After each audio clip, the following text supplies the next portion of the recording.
আসসালামু আলাইকুম সুপ্রিয় শিক্ষার্থীরা, তোমরা যারা এইচএসসি পরীক্ষার্থী আছো তোমাদের জন্য খুবই গুরুত্বপূর্ণ আজকের ক্লাসটি।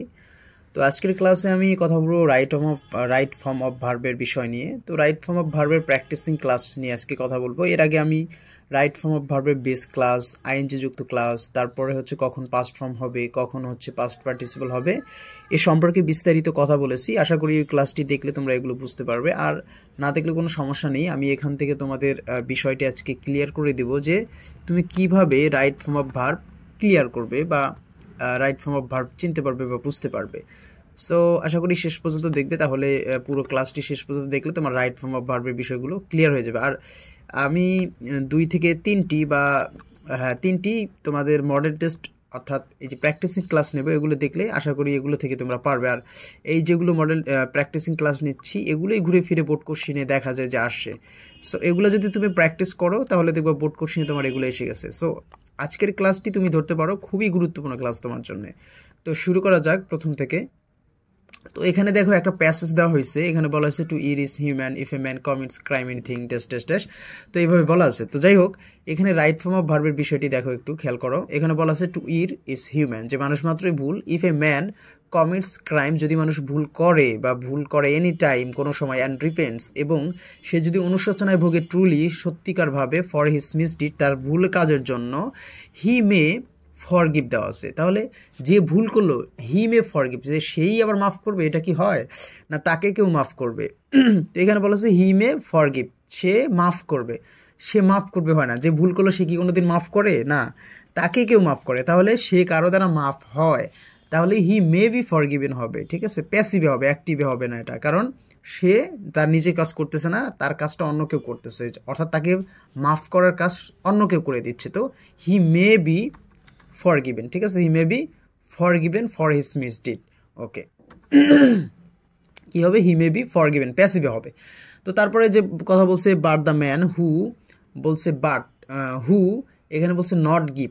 এখানে তুমি একটা জিনিস খেয়াল করো, ভার্বের বেস ফর্ম আছে এবং নট আছে, তাহলে তোমাকে একটা অক্সিলারি ভার্ব নিয়ে আসতে হবে। এখন তুমি কিভাবে অক্সিলারি ভার্ব আনবা? এখানে দেখো দ্য ম্যান বলা আছে, কি বলা আছে? দ্য ম্যান বলা আছে। দ্য ম্যান হচ্ছে থার্ড পার্সন সিঙ্গুলার নাম্বার। আমরা জানি থার্ড পার্সন সিঙ্গুলার নাম্বার হলে ভার্বের সাথে এস বাই এস যুক্ত হয়, এবং যদি অক্সিলারি ভার্ব নিয়ে আসি তাহলে সেটা কি হয়? ডাস হয়। তাহলে deo ES, does.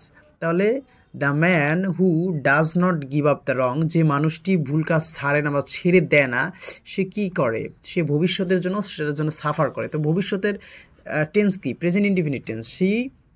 He will suffer surely. তাহলে the man who does not give up the wrong will suffer surely, সে নিশ্চিতভাবে কি করবে? সেটা সাফার করবে। তো বলছে in the long run, suffer করবে ইন দ্য লং রান, যে অনেক সময়ের জন্য। বলছে he will take to the dead land, সে নিজে ডেডল্যান্ডে যাবে। তোমার কি মনে হয় কেউ নিজে যেখানে শাস্তি দেওয়া হয় সেখানে সে যায় না, তাকে কেউ নিয়ে যায়। তো স্বেচ্ছায় কেউ শাস্তি গ্রহণ করে না, কেউ তাকে শাস্তি দেয়। সো কি হবে? এটাও প্যাসিভ হবে। তাহলে কি হবে? He will be taken, he will be হবে। তাহলে he will be taken to the dead land. Okay, he will be taken to the dead land বা ল্যান্ড অফ ডেথ। তো এটা গেল। তারপরে যেটা বলা আছে দ্য ওল্ড সেইলর, বলছে একটা বৃদ্ধ নাবিক। হ্যাঁ, কে ছিল? বৃদ্ধ নাবিক ওয়াজ, এটা পাস্ট ফর্ম। বি ভার্ব হচ্ছে বি ভার্ব হচ্ছে am is are was were, be being been, এগুলো তোমাকে হচ্ছে বি ভার্ব ইউজ করতে হবে এগুলোর মধ্যে থেকে। তো এখানে যেহেতু পাস্টের কথা বলছে দ্য ওল্ড সেইলর, তাহলে কি হবে? ওয়াজ হবে। The old sailor was a wrongdoer in his long journey, he committed a crime, সে একটা অপরাধ করেছিল। কি করেছিল?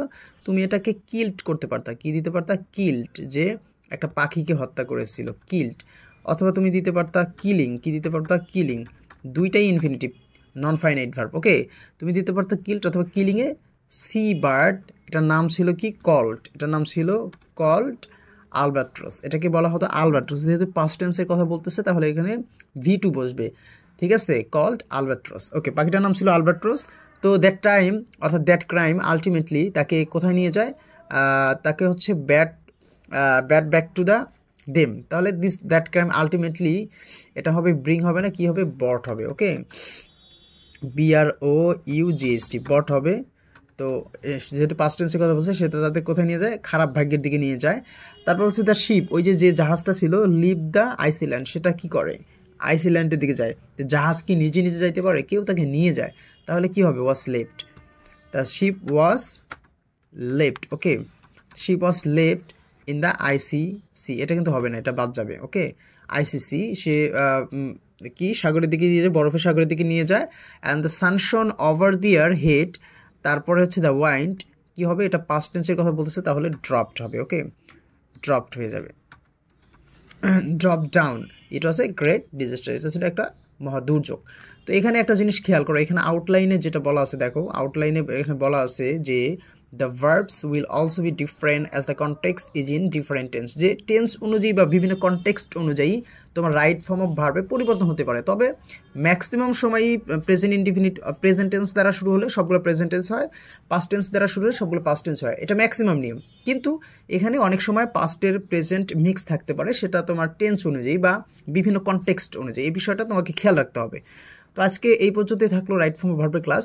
নেক্সটে আমরা অন্য কোনো পার্ট নিয়ে বা অন্য একটা মডেল টেস্ট নিয়ে বা অন্য কোনো একটা প্র্যাকটিস নিয়ে তোমাদের সামনে হাজির হব। সে পর্যন্ত সবাই ভালো থাকো, সুস্থ থাকো, আল্লাহ হাফেজ।